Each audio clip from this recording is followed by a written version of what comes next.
Yine konak geldi Lezgi dayı bize, özüyle getirdi çiğninde bir kise.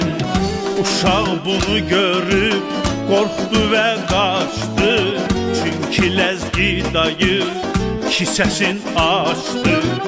Konaklar hamısı, ay konaklar hamısı otaqdan çıktı, otaqdan çıktı. Hadi uşaq niye böyle əsirsən uşaq? Kişi olmalısan, başa düş uşaq. Lezgi